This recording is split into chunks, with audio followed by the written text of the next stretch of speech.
te nos dice y comenzamos.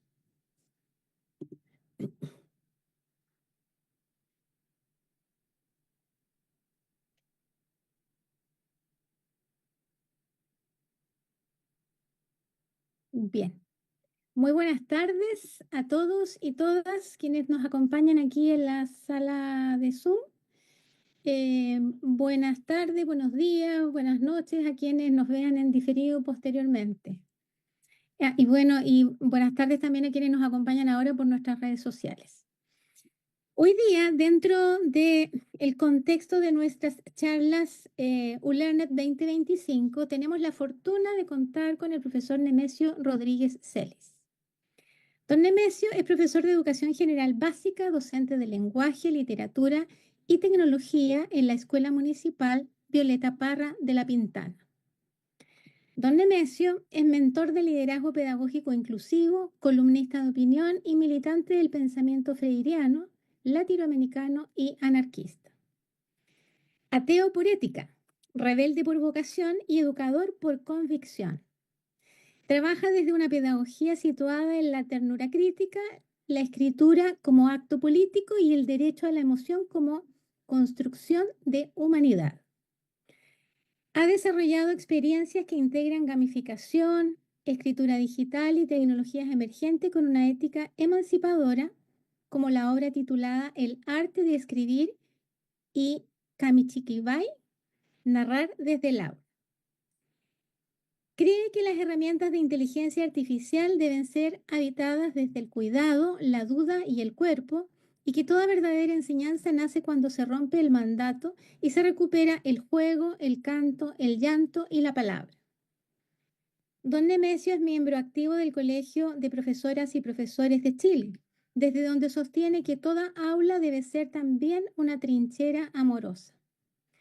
Don Nemesio es exalumno de nuestro diploma de habilidades para gamificar el aula y un ferviente miembro del equipo APE, o sea, de los apasionados por la educación.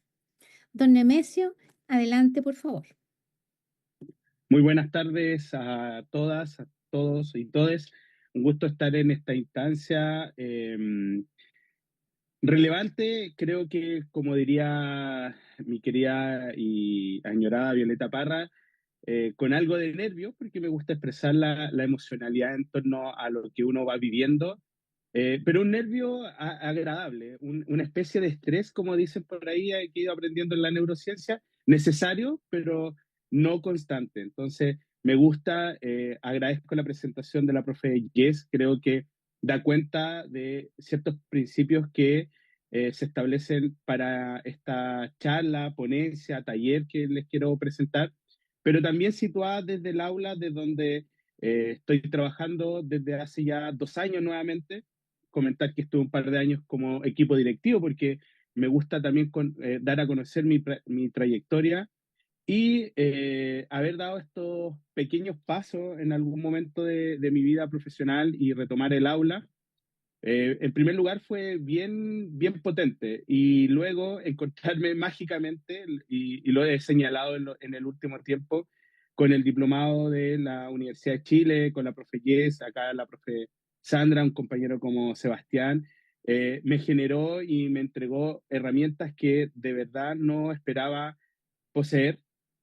Básicamente no las conocía, muchas de ellas, pero creo que el encontrarme con las personas en la corporalidad, casi en un 99% en lo digital, generó una conexión emocional. Y ahí me generó mis primeros cuestionamientos de decir, ¿dónde está la emoción? Y creo que ahí vamos a partir con esa conexión con sujetos como ustedes, como los que están probablemente al otro lado de la pantalla.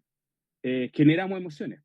¿Por qué? Y ahí viene mi interrogante, que la llevé al aula, pero también a sistematizar información, a sistematizar datos, que mi propuesta curricular, pedagógica, que tiene que ver el escribir, el hablar, la oralidad y la emoción de forma transversal. Y en este caso, desde una trinchera que muy bien expresaba la profe Yes, que tiene que ver con mostrar herramientas, mostrar posibilidades cercanas. Creo que a los estudiantes de la escuela pública es necesario entregarle la herramienta, entregarle una razón por cuál vale la escuela pública y la educación pública en términos de la emancipación que tenemos que entregarle a esos sujetos pequeñitos, pequeñitas, pero con un potencial que es inalcanzable de imaginar. Así que, sin más, voy a presentar mi presentación, valga la redundancia.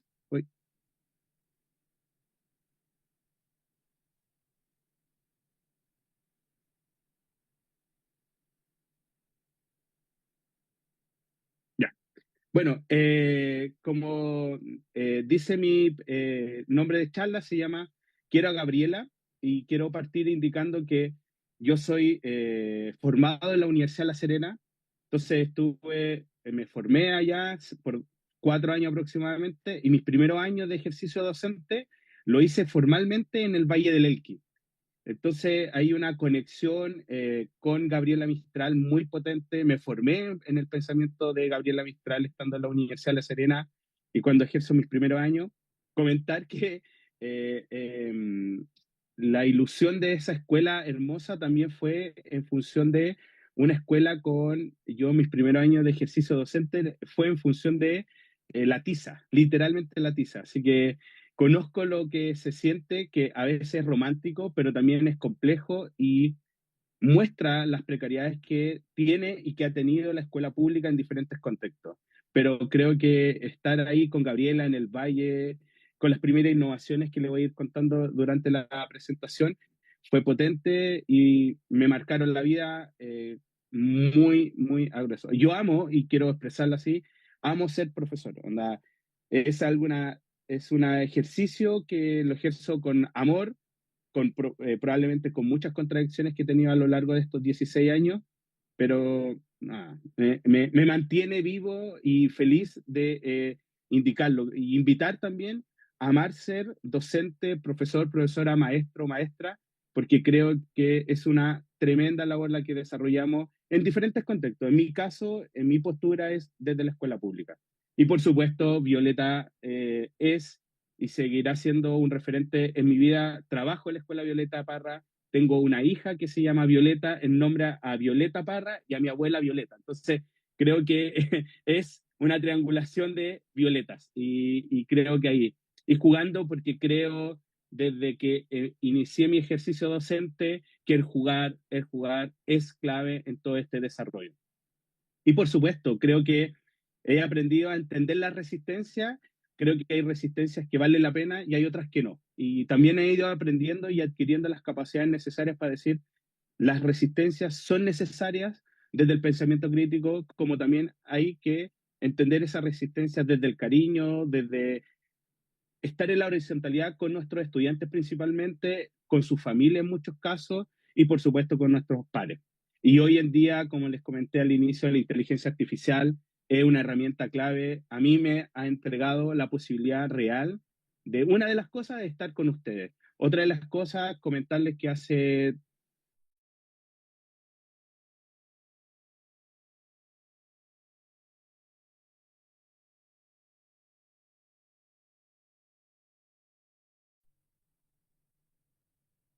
Aló, don Nemesio. la escritura, el Kamichibai, el Boot Creator y las emociones. Y finalmente la radicalidad que esto implica, porque esto implica un compromiso ético y profesional con respecto a ir más allá del modelo tradicional que probablemente abarca la educación que tenemos hoy en día, no de ahora, sino ya de dar larga data. Quiero partir indicando que hay una declaración de conflicto de interés que me parece relevante indicar, y creo que invito a cada uno de ustedes que ves que hagan una charla, presenten algo, que se presenten al frente de un curso de un colega, de otra, es decir cuáles son mis intereses y dónde estoy yo, porque eso también nos da honestidad ética con respecto al trabajo y a lo que estamos exponiendo. Como bien la profe ética me presentaba a mí diciendo yo soy un tipo anarquista por principio, pero me estoy en una estructura y la reconozco y reconozco esa contradicción, pero en este caso decir yo soy el autor de este taller, es funcionario de carrera titular en el SLEP El Pino, trabajando como docente en la Escuela Municipal Violeta Parra de La Pintana, y no mantiene relación contractual y no ha recibido financiación de ninguna empresa o institución privada relacionada con las actividades mencionadas durante la misma. Además, toda la financiación del taller es en función de mis tiempos no lectivos de la escuela y lo realizado en mi hogar. Y creo que aquí me quiero detener porque debo indicar que lo que presento, lo que he ido presentando, trabajando, sistematizando, es en mi hogar, y agradezco enormemente a mi familia, a mis hijas que me comprenden, pero también es el espacio donde he podido desarrollar este trabajo que le estoy comentando a ustedes. La reflexión la hago en la escuela, pero la sistematización la hago en el hogar, y eso es parte también de lo que me corresponde a mí como docente en la realidad que tenemos. Como les comentaba, quiero partir de un principio que probablemente pocos de ustedes conocen, pero creo profundamente en el juego, y una de las bases en las cuales creo en el juego en la educación parvularia. La educación parvularia, mi formación me entregó herramientas, es uno de los principios de la educación parvularia, donde tiene esta dimensión cognitiva, tiene una dimensión simbólica, una abstracción, tiene un elemento que es crucial, que es lo colectivo. Yo invitaría y hago un llamado a, por favor, los niños y las niñas en Chile y en el mundo deben iniciar su educación parvularia a las primeras edades, y no para lo cognitivo, sino para el juego, para la valoración que tiene en términos de ir entendiendo las dinámicas sociales, conociéndose con el otro. Queremos la expresión emocional, la empatía, el trabajo en equipo, la ciencia, el poder reconocer, valorar que las párvulos hacen ciencia, es crucial en nuestro trabajo. En los años que llevo, me toca muy pocas veces presenciar educadora de párvulos o quienes estén con este enfoque. Principalmente hoy en día uno de los mayores énfasis que se le da a la política educativa, y me parece interesante el que vayan a los jardines. Pero también quiero hoy en día reconocer, y es base de mi trabajo pedagógico, el juego desde este principio que viene de la educación parvularia. La dimensión física, motriz, que es tan importante, la corporalidad, uno de los elementos que hemos olvidado en la educación tradicional, pero que se promueve por intermedio del juego y los diferentes tipos de juegos que podemos desarrollar. Eso implica, y creo que es la clave que fui desarrollando por intermedio del arte de escribir. Cuando empecé a crear mis primeras experiencias de gamificación, tenía que ver con la movilidad.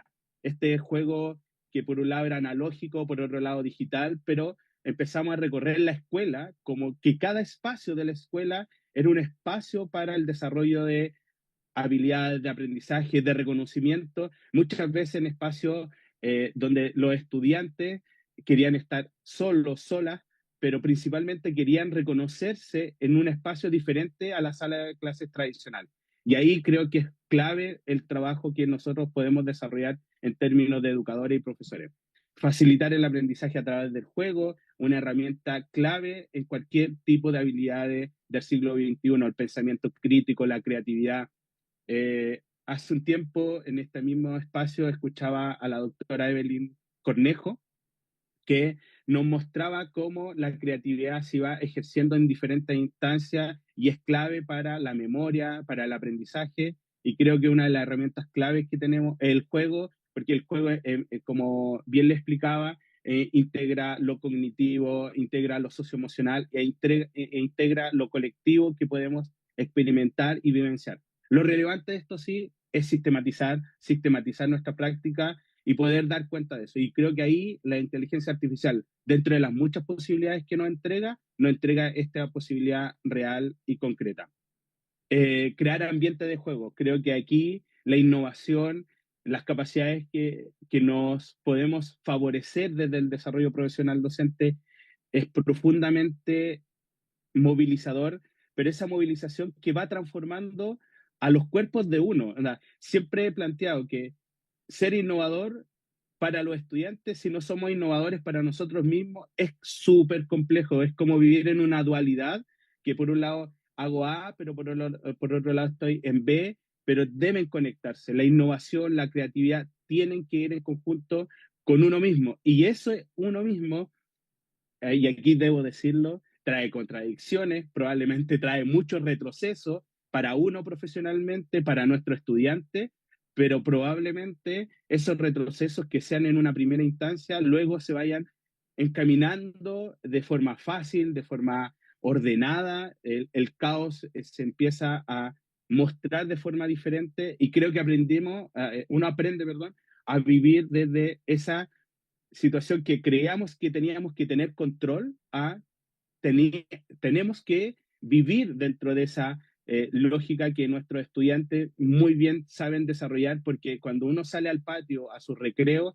es increíble como hay un caos, un corre para allá, un corre para acá, los niños jugando a la pelota, las niñas que quieren jugar voleibol o en diferentes instancias, pero si uno se detiene, no hay conflictos cuando están bien mediados, en general hay una sana convivencia y eso también tenemos que atrevernos a vivirla a pesar de que corremos riesgos. Y esos riesgos muchas veces tienen que ver con que tenemos que mediar, tenemos que vivir esa situación que es un poco conflictiva, pero con estas herramientas creo que nos van posibilitando reconocer otro tipo de trabajos y acciones dentro de nuestro quehacer docente.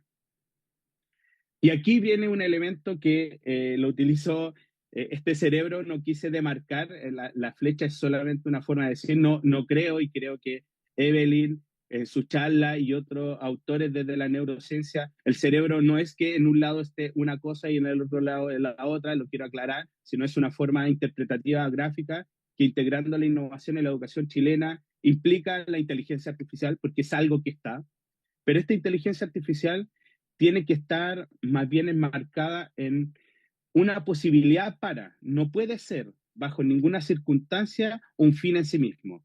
Creo que mis colegas o muchas personas que están queriendo tomar cursos de inteligencia artificial, creo que hay un curso que en mi caso me lo facilitó la Universidad de Chile por intermedio de la profesora Leslie Voss, su apellido, que es la ética con la inteligencia artificial. Solo quiero comentar una anécdota que está ahí en mi LinkedIn, que tiene que ver cuando la profesora Leslie nos solicita el primer trabajo con respecto a sistematizar información. Y lo primero que hice fue bajar todas las leyes sobre educación en Chile, todas, sin excepción. La Constitución, Ley General de Educación, Desarrollo Profesional Docente, Ley CEP, Ley de Inclusión, Ley de Convivencia, los decretos, las circulares, todo lo que podíamos tener, porque de verdad en educación hoy en día hay demasiada información. Las bases curriculares de educación parvularia, las bases curriculares de primero a sexto, las bases curriculares de séptimo a segundo medio, las bases curriculares de tercero y cuarto medio. Conozco el sistema a cabalidad, las nuevas bases curriculares de la educación de jóvenes y adultos, EPJA, que otro mundo que invitaría a conocer, porque uno cree, dice jóvenes y adultos, y la realidad es muchos jóvenes que han desertado del sistema escolar que están ahí. Y hay que preguntarnos, porque la sociedad los dejó allá. Claro, alguien me podría decir, es que ellos decidieron. Sí, pero hubo en algún momento en la escuela que ellos ya pensaron y decidieron empezar a desertar del sistema. Cuando un joven deserta del sistema es porque lo pensó por lo menos 4 años antes. Y eso es responsabilidad de la escuela regular, de los equipos, de los docentes, de las familias. No culpo a alguien en particular, pero creo que esa responsabilidad no puede ser, bajo ninguna circunstancia, responsabilidad del joven que decidió desertar. Entonces, volviendo a esta anécdota con la profesora Leslie, eh, tomo todas las leyes y digo, ¿qué voy a hacer con estas leyes? ¿Qué hago? Las tenía ahí, nos enseñó unos prompts, una forma de trabajar y lo voy a explicitar, con ChatGPT, y no me recuerdo la otra plataforma, que era relacionado con PDF, y, y me hago la pregunta, bueno, el agobio, el cansancio, cuáles son las demandas, cuáles son el perfil que emana de todas estas leyes con respecto al profesor en Chile. Y fue bien interesante, fue una propuesta, una relación conceptual más allá de lo que uno cree saber, porque son muchas leyes. Y aquí uno dice, a veces los profesores nos terminamos transformando en una especie de abogados, abogados para defendernos, abogados para defender a los estudiantes, pero ahí estaba la inteligencia artificial como un puente, no una herramienta per se, sino un puente para reconocerme a mí mismo qué es lo que dice el Estado de Chile con respecto a mi labor, a mi ejercicio y al marco jurídico en cual me debo mover, que creo que es relevante. Porque olvidar cuáles son las normas, cuáles son las paredes en las cuales está inserto este modelo educativo, es complejo porque muchas veces no sabemos por qué se nos hace imposible traspasar esta frontera, esta suerte de muro gigante que se ha construido con respecto a la educación e impactar donde tenemos que impactar, que él es en el aula. Y claro, yo estaba en el aula y yo era como mirar al otro lado, a mirar a académicos, gente muy seca que ha pasado por esta charla y otras que me ha tocado presenciar, pero creo que el horizonte muchas veces está coartado por esta muralla que hay que conocer. Yo invito a conocer. Así que ahí hay un pequeño documento, no digo que un paper, pero sí un compendio de todas las leyes circulares y traté de mostrar cuál era el perfil, cuál era esta concepción de docente que hay en Chile. Y es bastante tecnocrático, es bastante tradicional, hay que decirlo. Hoy en día el Ministerio de Educación, la universidad, la academia se están acercando a la escuela para promover la creatividad, la innovación, pero no está, no está. No hay ninguna palabra que hable en las leyes, en las normas y en las circulares que hable de dos cosas: emociones, creatividad. ¿Y qué les voy a decir de innovación? No hay ninguna. Pueden haber ahora elementos que el curso, pero vamos a la estructura del Estado. No hay. Y creo que aquí les quiero invitar a esta construcción, de decir, nuestro corpus y nuestra mente tiene emociones, tiene una cuando habla de resistencia creativa tiene que ver con esta posibilidad de resistimos a la creatividad porque la escuela es demasiado tradicional, no entrega las posibilidades concretas. Yo creo que por eso muchas veces otras fundaciones o las mismas universidades van premiando la creatividad, porque como no se da, tenemos que buscar las bisagras que nos entrega esta pared, este modelo. Y aquí hay una herramienta concreta que yo he ido desarrollando que tiene que ver la gamificación. Esta intencionalidad, ya no solo del jugar por jugar, que me parece clave, pero sí una intencionalidad de que por intermedio del juego podamos promover aprendizaje, podamos promover vinculación emocional, podamos promover la creatividad. Y en mi caso fue por intermedio de la escritura crítica de mi estudiante, reconocerlo en su escritura, pero la pregunta fue, ¿quería una escritura rigurosa en términos de la norma, de lo que nos dice la RAE? ¿O quería invertir esto? Porque creo que es importante que conozcan las normas de la escritura, no estoy diciendo que no, pero quise invertir la ecuación. Y en mi caso fue la creatividad, la autenticidad de su escrito por sobre si, su ortografía, su vocabulario, porque yo dije acá prefiero que escriban, prefiero que innoven en sus mentes, que expresen lo que quieren expresar, pero vamos a utilizar la inteligencia artificial no para la creatividad, no para la autenticidad de los escritos, sino para mejorar aquellos que nos cuesta tanto, sobre todo desde la escuela pública, que es la ortografía, que es el vocabulario, que es la coherencia, pero con una coherencia para mi estudiante, o como se llamaría, un aprendizaje profundo, consciente de lo que mejoró de mi escrito. Así que ahí les voy a ir contando algunas de las experiencias. Identidad, territorio y resistencia educativa.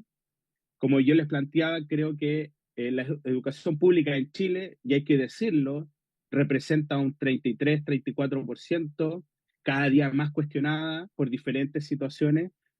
Yo creo que la mayoría de forma injusta.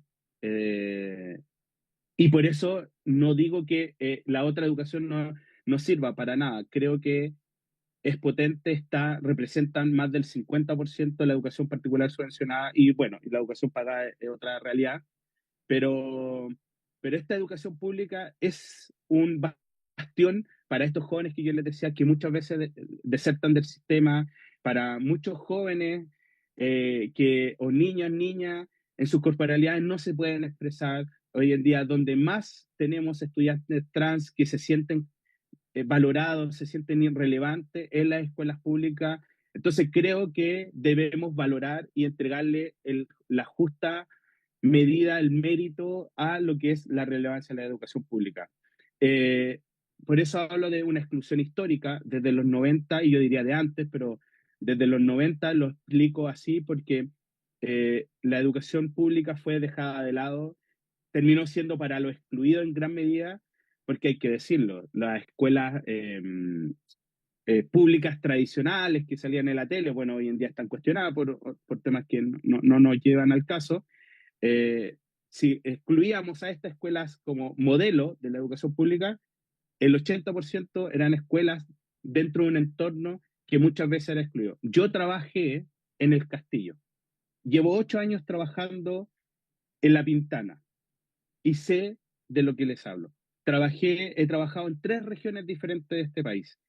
Eh, los primeros años, como les comentaba, en la ruralidad tiene un elemento romántico en la ruralidad, pero en las precariedades en la ruralidad ustedes no se imaginan. Entonces, es complejo. La educación pública no tiene un referente de relevancia para la sociedad. Creo que hay actores que le quieren resaltar, pero hay una triste realidad que hay que decirlo. ¿Cuántos han vivido la educación pública en la realidad de los que toman las decisiones? Muy pocos. Entonces, esto que les trato de expresar a ustedes cuando les muestro, sistematizo datos, información, cómo se están desarrollando las actividades, tiene que ver con este tipo de acciones. La emancipación colectiva. En esto lo he ido aprendiendo con los años. Creo que hay muy buenos profesores y muy buenas profesoras en la educación pública y en otros contextos, pero muchas veces quedan aisladas. Y eso creo que no puede seguir pasando. A pesar de que a veces me siento solo en muchas ideas, muchas cosas, locuras que a uno se le ocurre, eh, sigo insistiendo y no me voy a cansar de insistir que esto debe ser de forma colectiva, debe ser con mis pares, no puede ser sin mis pares, no solamente en este caso con los estudiantes que voy a impactar, pero si yo salgo de la sala de clase, yo no me puedo quedar ajeno. Aquí mi colega muchas veces está cansado, está agobiado, y yo tengo que ser una posibilidad de entregarle herramientas dentro de lo que quieran aprender, y eso es una realidad. Hay voces marginadas y en eso yo les voy a mostrar más adelante. A mis estudiantes les di voz, les di escritura, pero además les publiqué 2 libros. Y eso creo que da cuenta de mostrar que los estudiantes pueden. Y hoy en día, vuelvo a reiterar, y esto es parte de lo que he ido desarrollando, la inteligencia artificial ha sido clave para poder desarrollar este tipo de acciones. El desafío a la homogeneidad, la escuela homogeniza, pero somos heterogéneos y siempre estamos en eso, es como un barco.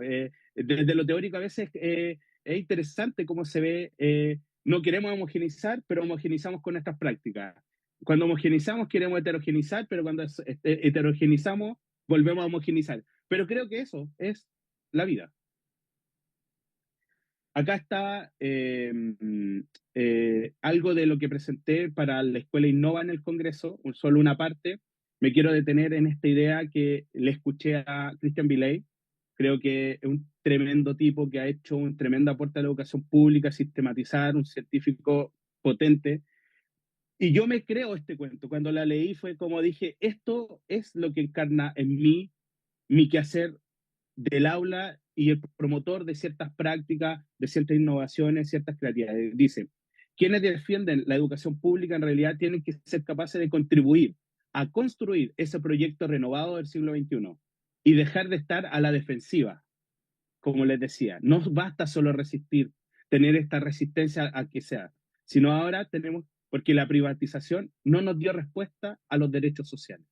Y eso es la educación pública. Entonces, creo que en mi propuesta que les tengo ahora, que he ido desarrollando a lo largo de estos años y particularmente en los 2 últimos, es, no sé si entregar una respuesta per se, pero sí a contribuir a construir un proyecto renovado de la educación pública. En mi caso, por intermedio de este proyecto que se llama, perdón, el arte de escribir, aula gamificada para inspirar ideas claras y creativas. Eh, Ahí pueden ver algunos elementos que pude sistematizar en torno a las características, al aprendizaje basado en proyectos, gamificación, la inclusión de la IA, bueno, la motivación académica, cómo fortalece la autoestima, la motivación intrínseca que fue mejorada. Hay un logro en la alfabetización, pero no cualquier alfabetización, la alfabetización digital. Ustedes no saben lo que se siente cuando estudiantes de quinto, sexto básico llegan a sus hogares, que ya no le entienden los padres, las madres y las abuelas, porque esa es la educación pública, y las abuelas con las tareas que muchas veces les mandamos, o muchas veces no terminan en la escuela, porque esa es la realidad, y uno le indica, y que me parece bien, terminen en la casa, porque para ir avanzando, ya no le entendían eso. Imagínense un profesor que les decía a su estudiante, ingresa a su correo institucional, boot creator, Kamichibai. De verdad, yo creo que el término de ejemplificar solamente, era un chino mandarín, es un chino mandarín, llegaban a la escuela, profesor, ¿qué es eso? ¿Qué?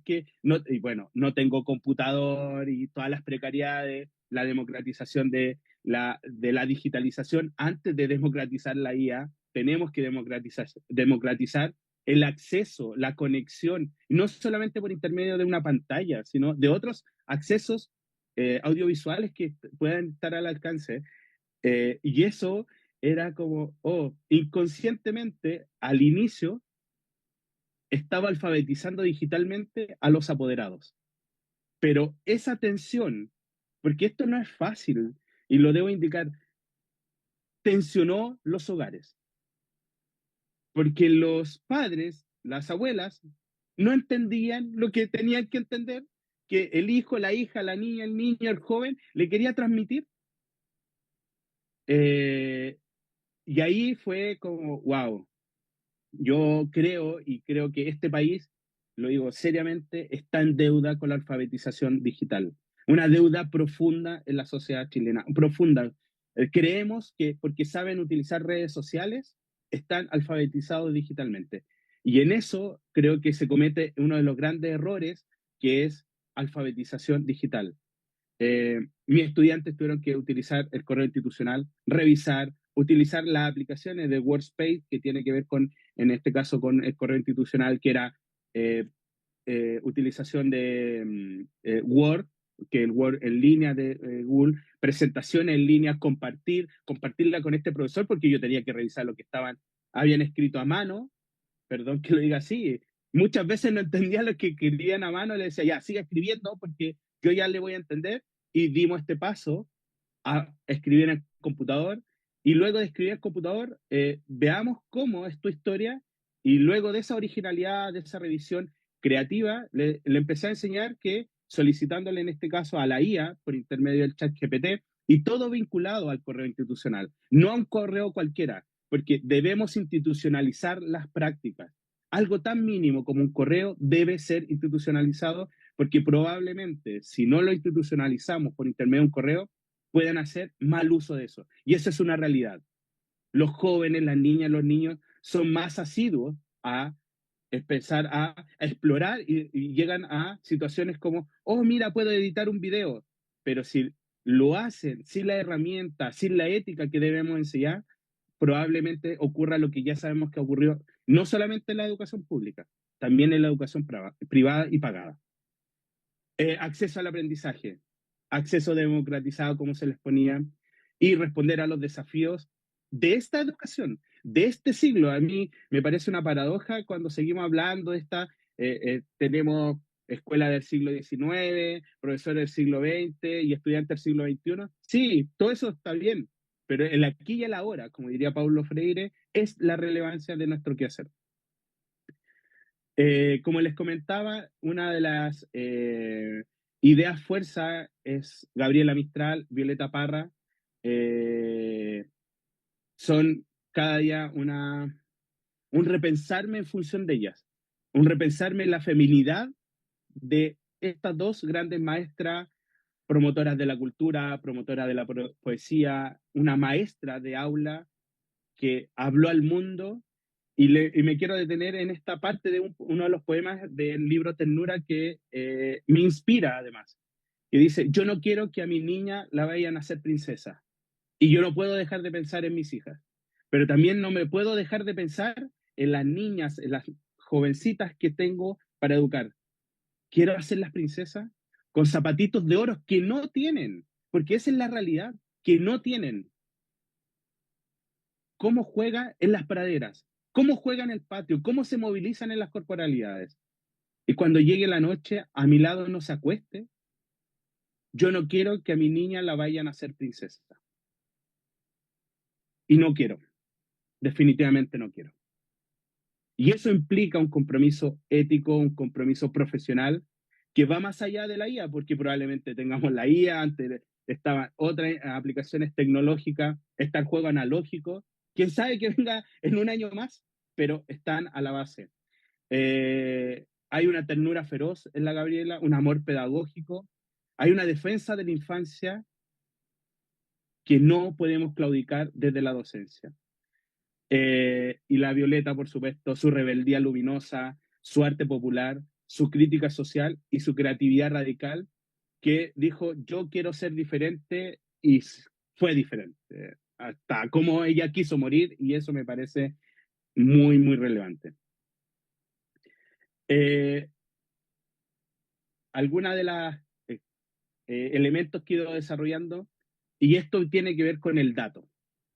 Todo lo que uno puede hablar, algo que he ido aprendiendo a lo largo de los años, con mucha dureza a veces, tiene que ver con decir, quiero presentar datos. Esos datos no pueden estar ajenos a la realidad de mis estudiantes.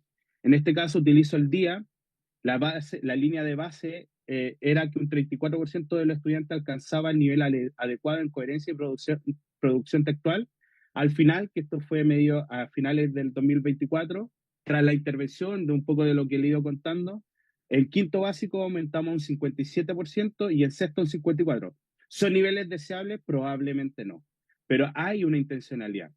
Y ahí, como dice, hay un avance de un 23 y un 20% respectivamente. La motivación y la autoeficacia, inicio tenían un 39, pero miren el salto en lo emocional.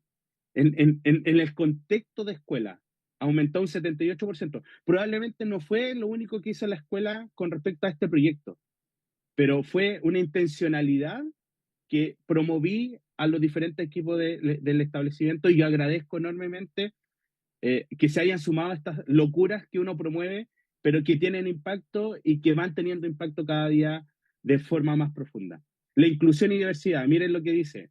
En mi escuela tiene programa de integración limitada de estudiantes PIE. Yo trabajé y trabajo con estudiantes en quinto, sexto, hasta octavo básico que son no lectores.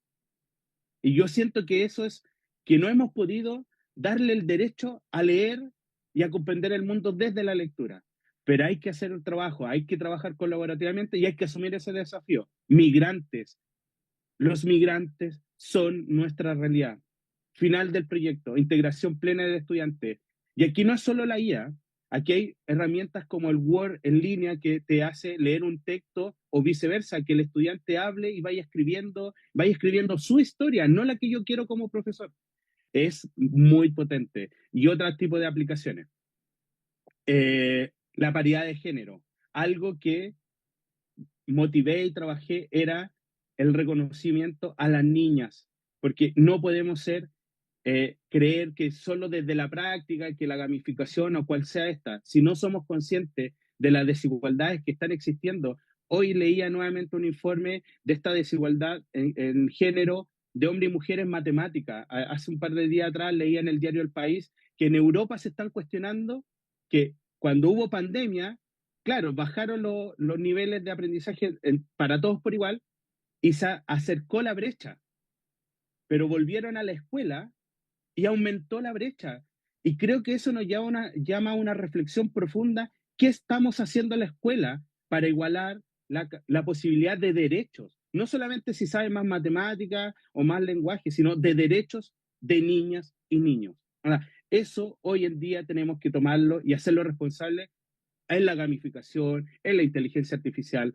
En este caso, por ejemplo, yo propuse escritura crítica, gamificación, escritura como acto creativo, político y colectivo, gamificación, herramientas como el Boot Creator, que gracias a mi compañero Sebastián cuando me la presentó, me fue como, wow, así.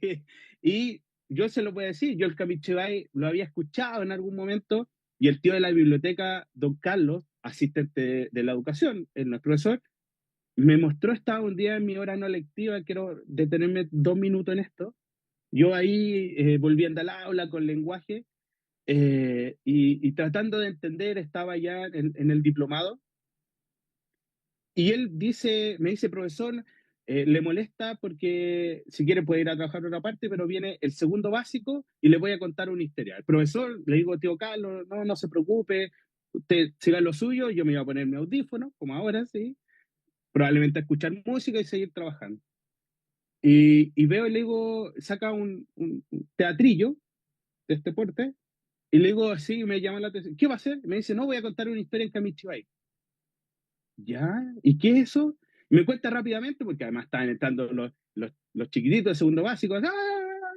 Ahí venía la profesora con la tía asistente, y yo empiezo a mirar y digo, oh, fue oralidad, originalidad, dibujo,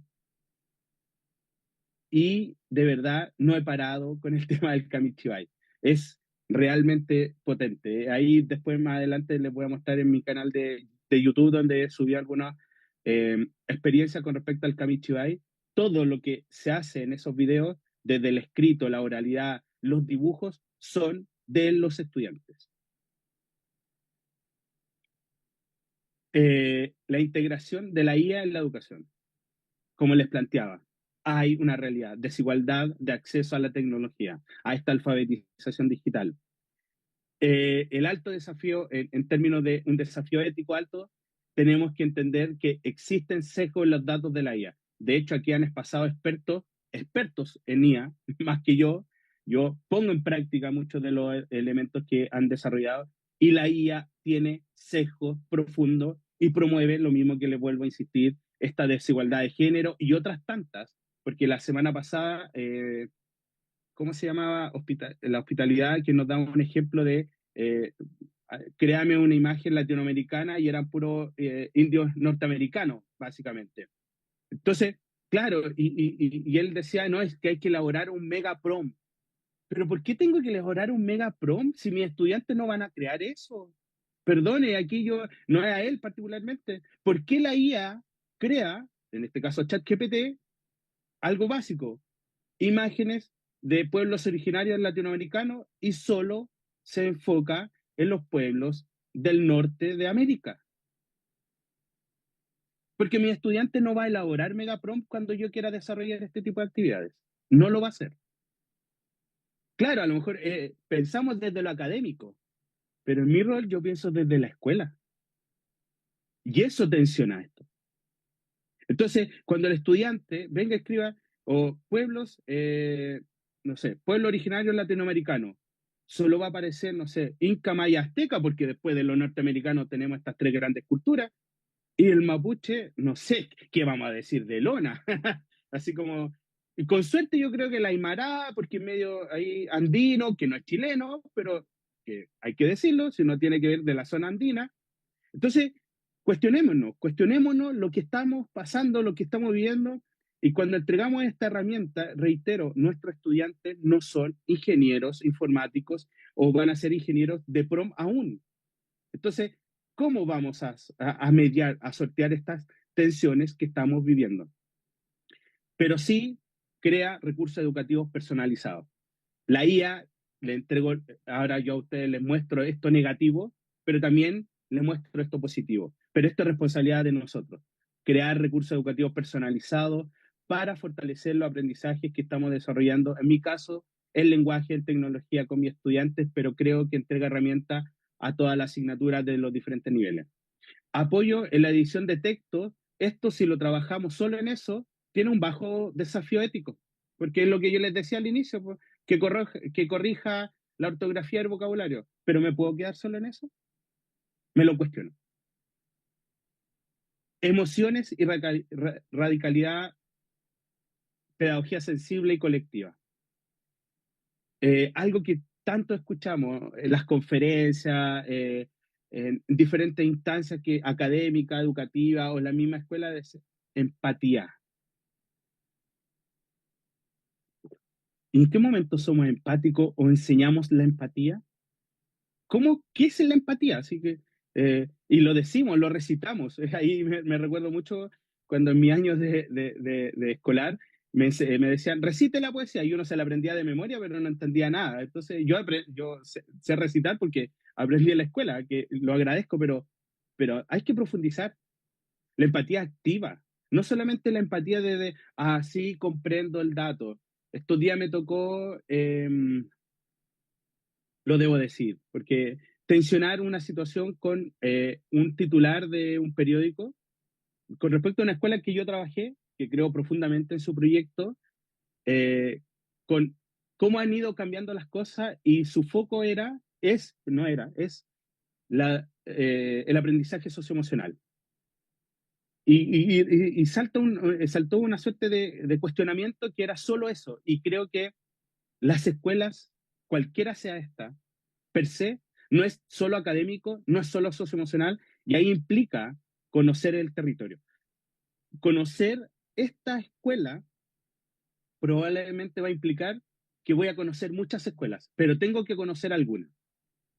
Eh, la radicalidad cotidiana, estar felices, implica estar radicalmente opuesto a lo que hoy en día en las escuelas muchas veces vivimos. No hay que estar felices porque sí, yo creo que no se trata de eso, hay muchas veces que lo pasamos bien, pero la escuela y mi lugar de trabajo tiene que ser un lugar que sea grato y parto por uno. Y en eso yo no me voy a perder, que implica presentarse de una forma diferente y probablemente cuando tengamos dificultades, expresarla, indicarla, ser empático con otros, con otras, pero también con nosotros mismos. La comunidad de apoyo, la escuela tiene que transformarse en un espacio seguro, pero no per se de seguridad como de lo que hemos visto, que me parece lamentable, sino un espacio seguro en la integralidad de las situaciones de la vida de la escuela, la corporalidad, la emocionalidad, el expresarse como quieren expresarse los estudiantes, es radicalmente importante en esta idea. Una pedagogía sensible que perciba el patio, perciba eh, los aromas y que van desarrollándose, las sutilezas que existen, el comedor de estudiantes, donde muchos estudiantes, su comida más importante es la que reciben en la escuela. Y esa pedagogía sensible no es que yo le vaya a preguntar al estudiante, no hay que caer en eso, hay que percibirla, hay que estar, hay que ser en esos espacios. Una conexión profunda con a, todos estos elementos que es donde se desarrolla la pedagogía. Y las emociones, por supuesto, ser consciente de las emociones que estamos desarrollando. Es clave desde la gamificación, desde el espacio hasta desde la escuela tradicional, las emociones están ahí y no las podemos negar. Como les decía, les presentaba este cerebro, el cerebro no es solo cognitivo, no es solo emocional, es una suerte de muchas situaciones que estamos viviendo y de sensibilidades cognitivas, emocionales y corporales, entre otras. Eh,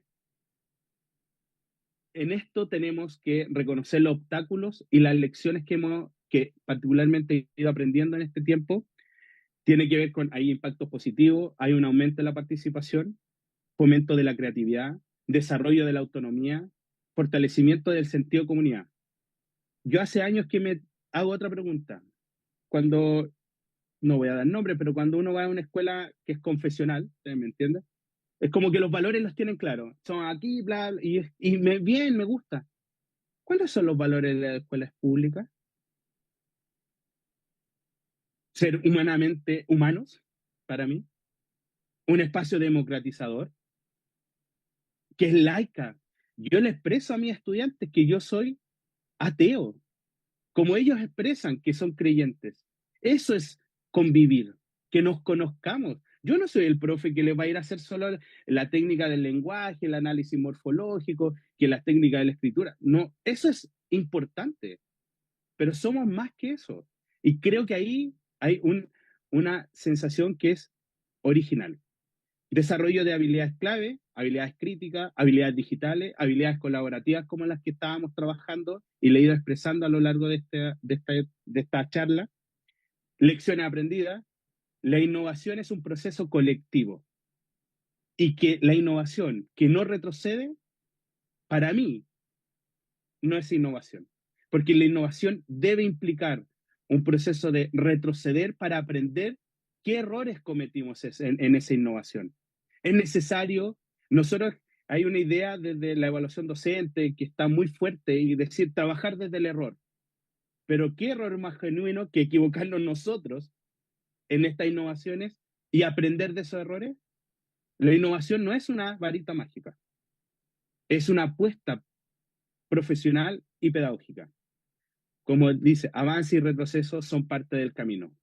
No sabemos cuántas vueltas nos vamos a dar y no sabemos si vamos a llegar a lo que creíamos que era la meta, pero sí tenemos que tener claridad en las habilidades que estamos desarrollando.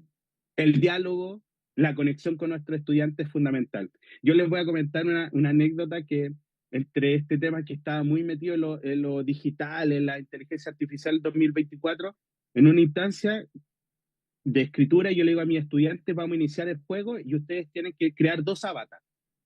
Un avatar para el juego y un avatar emocional, porque yo soy convencido que el no ser ellos mismos, porque lo hacen cuando juegan los videojuegos, algo que me di cuenta, no quieren ser ellos mismos. Roblox, hay una película, hay un sinfín de cosas, nos están mostrando, y es algo que es válido, porque quieren tener muchas veces otras identidades, que no.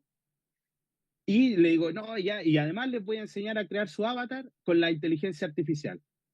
Y adivinen que como yo lo hacía trabajar con su correo institucional, no me permitía crear imágenes, el chat GPT y otras plataformas. Y yo así, porque yo lo había hecho con mi correo personal y dije, ya sí puedo. Pero muchas veces cometemos esos errores, quiero hacerlo explícito.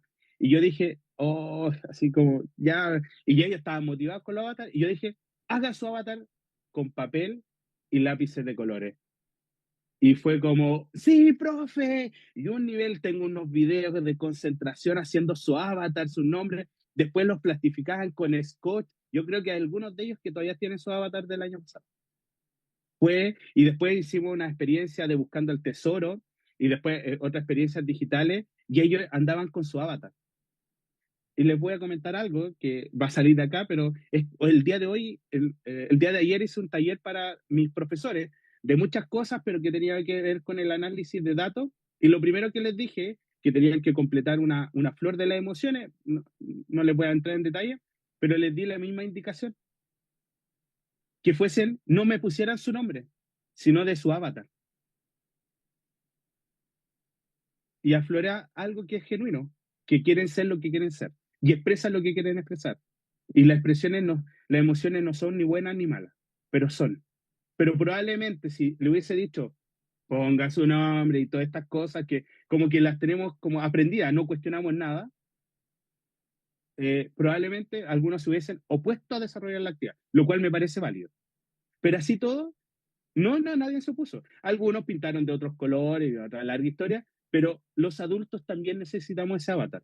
O los avatar, quién sabe. Obstáculos a superar.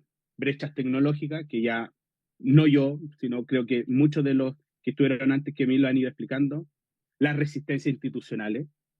Eh, la IA, que vuelve a replicar las mismas prácticas tradicionales que están en el aula. Y eso es peligroso. Porque probablemente esa IA, de esa forma, empieza a entregar respuestas en datos, pero para lo mismo, y a mí me parece que es un peligro en la actualidad. Y sostenibilidad del cambio. Algo que le he dicho en toda esta presentación, yo doy las charlas a ustedes, les comento muchas experiencias, pero si yo no soy capaz de movilizar a otros docentes en sus ideas, no en las mías, en sus emociones, en sus innovaciones, esto no va a ser sostenible en el tiempo. No puede ser la innovación, la sostenibilidad, sujeto de una persona, porque eso es peligroso. Porque eso es quitarle el derecho cuando yo me vaya a mi estudiante, a su familia y a la escuela en la cual estoy trabajando.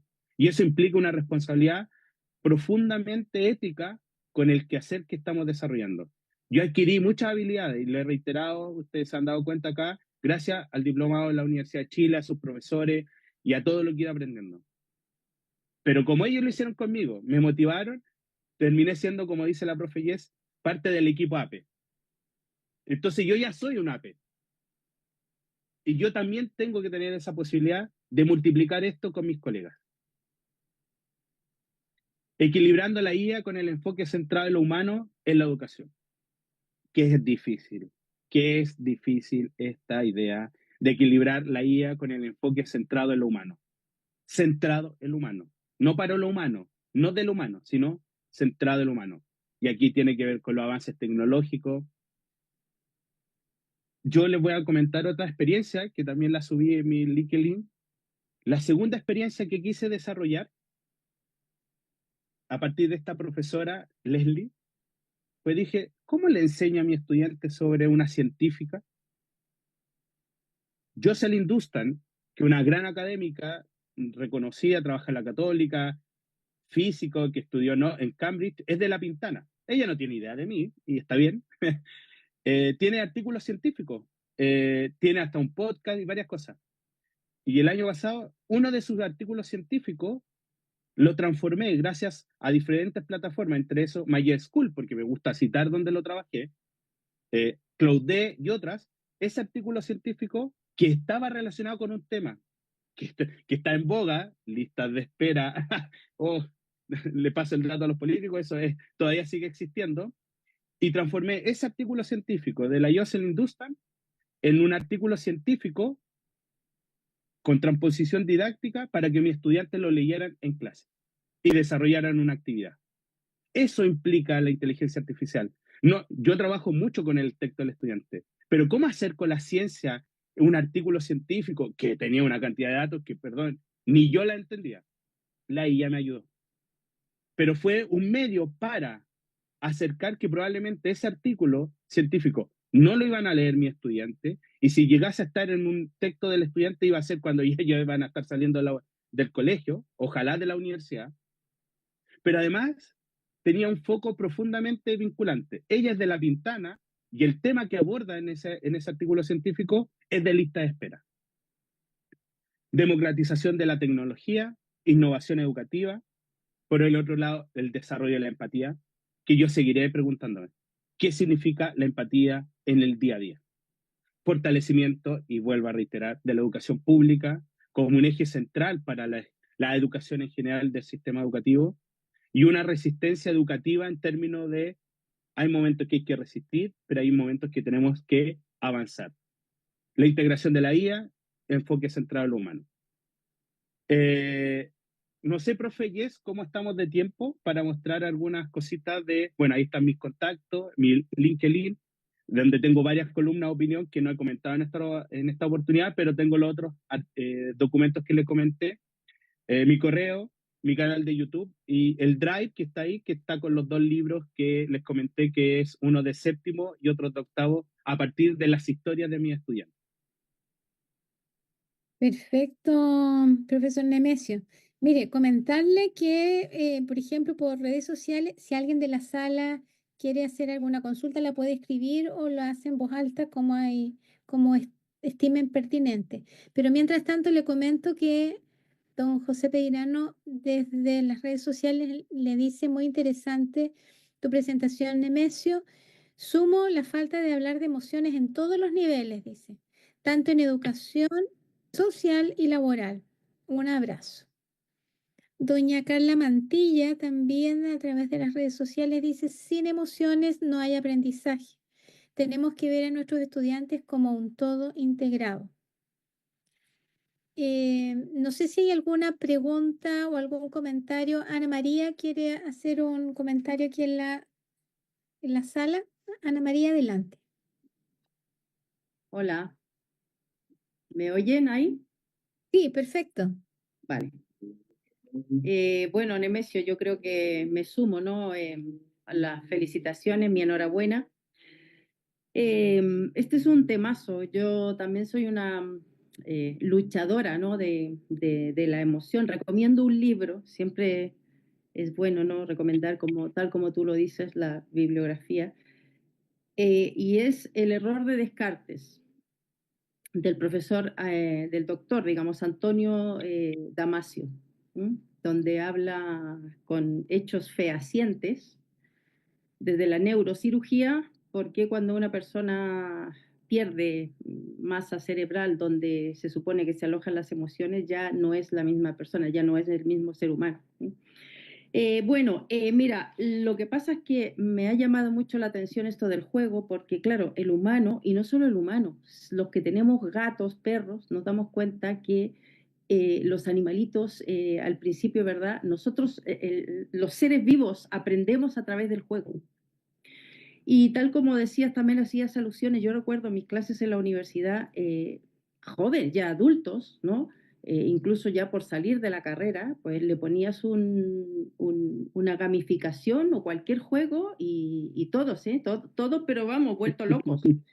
Entonces, y nosotros también, yo fíjate ya vieja, si hay un juego es que me encanta, ¿no? Participo pero de inmediato. Y obviamente ahí está la emoción, porque el aprendizaje está ligado intrínsecamente con la emoción. Cuando yo me motivo, me emociono, yo quiero aprender, porque me siento bien en ese espacio de aprendizaje. Y ahí es donde tenemos que llegar, ¿vale?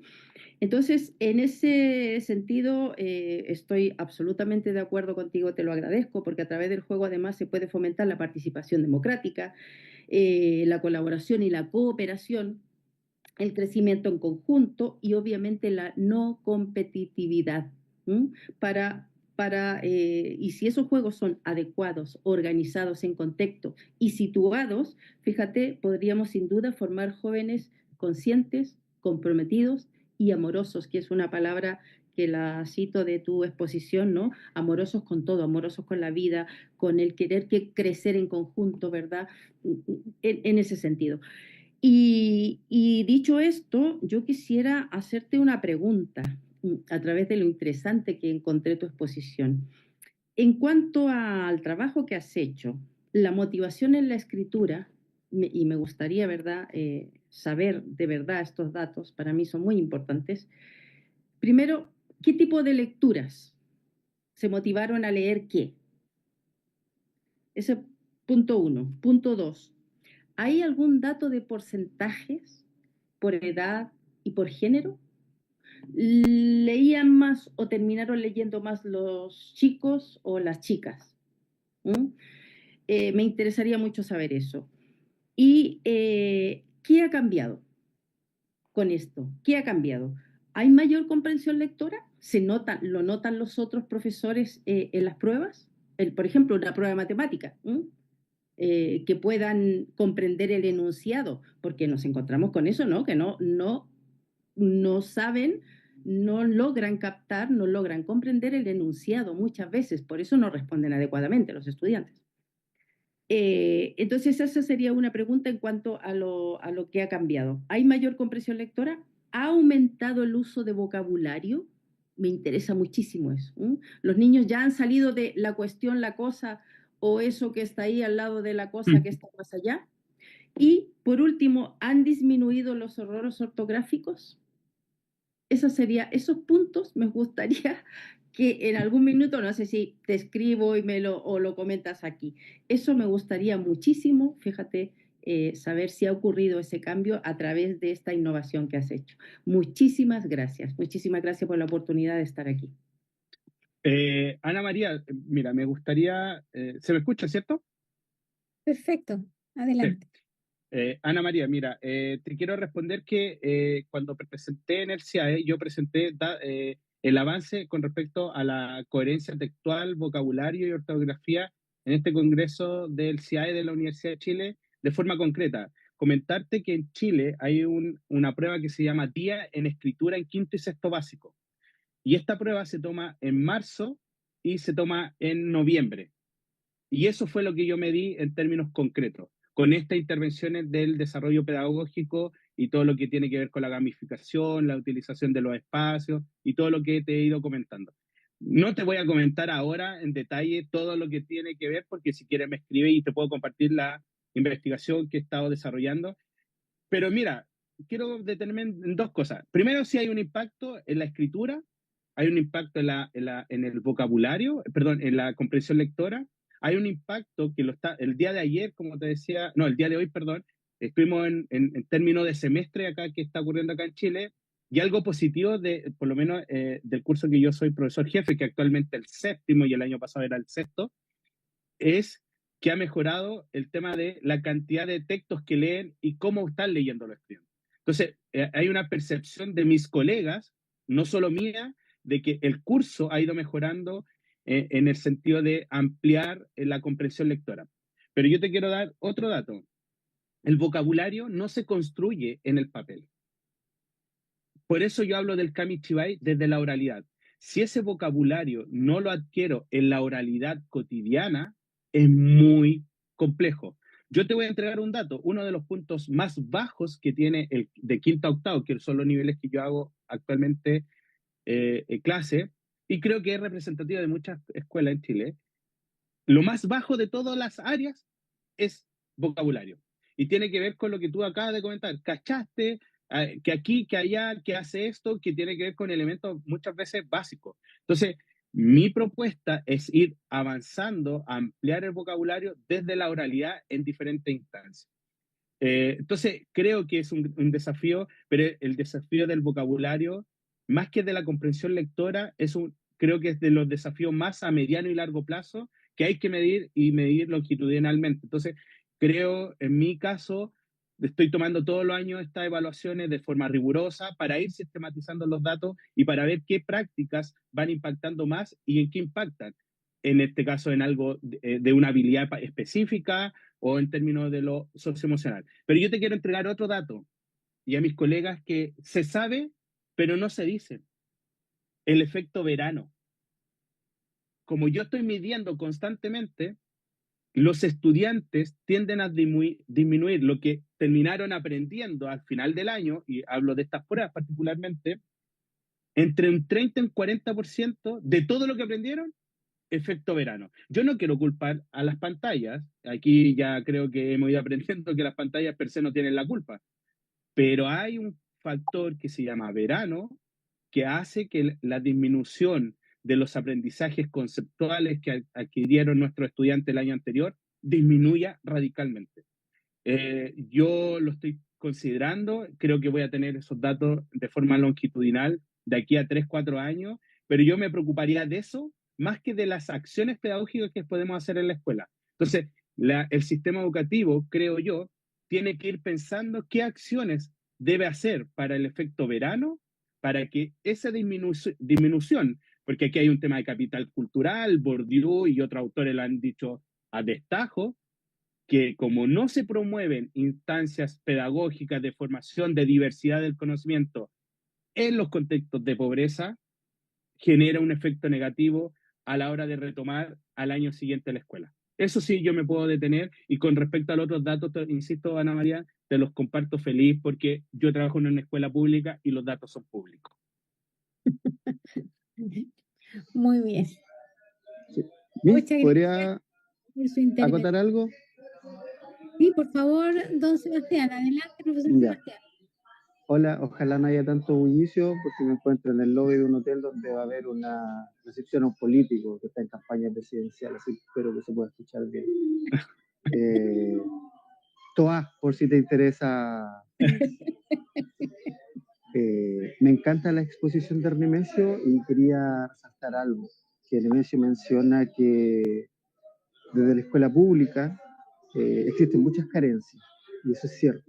Existen muchos tipos de carencias sociales, que hay un Estado que quizás está al debe con muchas cosas, pero hoy en día que lo veo desde la otra vereda, trabajando desde un colegio internacional, veo que el estudiante tiene un balance completo, tiene un balance de afecto en su casa, de no tener necesidades materiales, y de que el colegio le brinda desde la infraestructura hasta la capacitación de su profesorado, de quienes trabajamos ahí, un 100%, 100 de 100.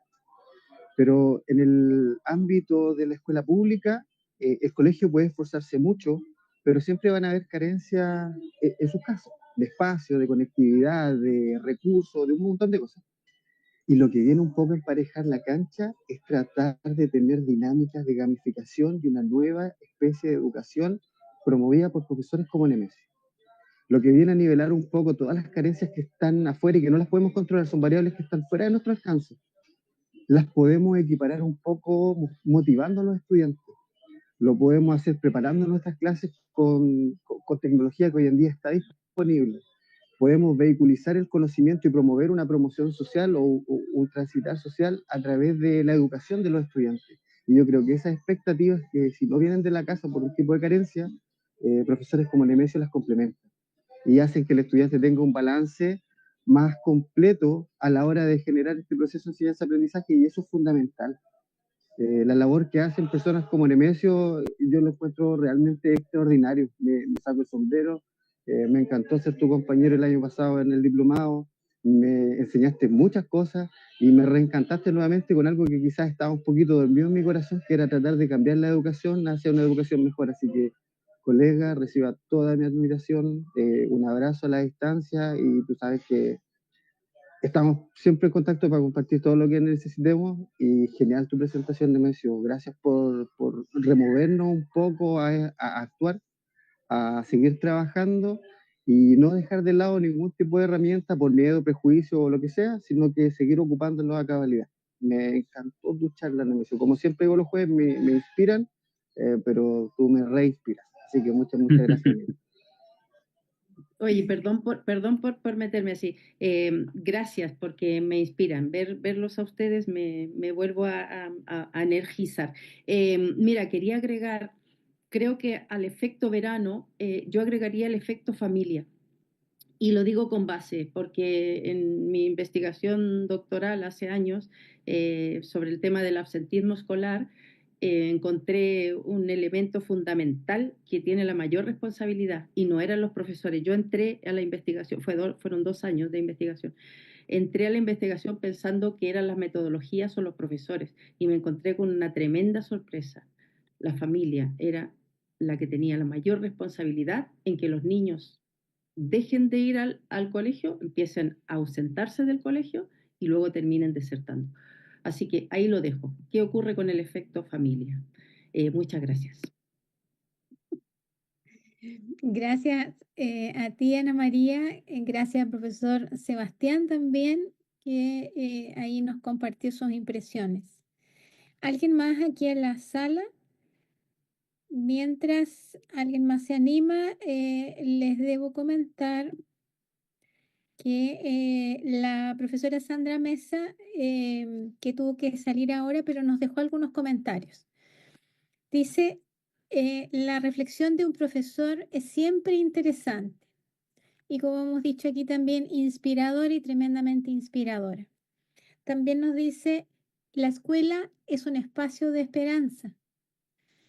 Así es que agradece mucho la presentación y le manda cariños también, don Nemesio.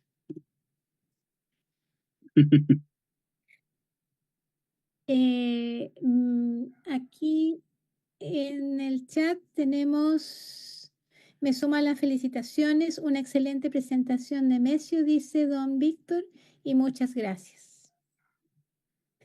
Bien, yo creo que entonces estamos terminando. La verdad que esta ha sido una charla tan inspiradora que nos hemos pasado un poquito en el tiempo.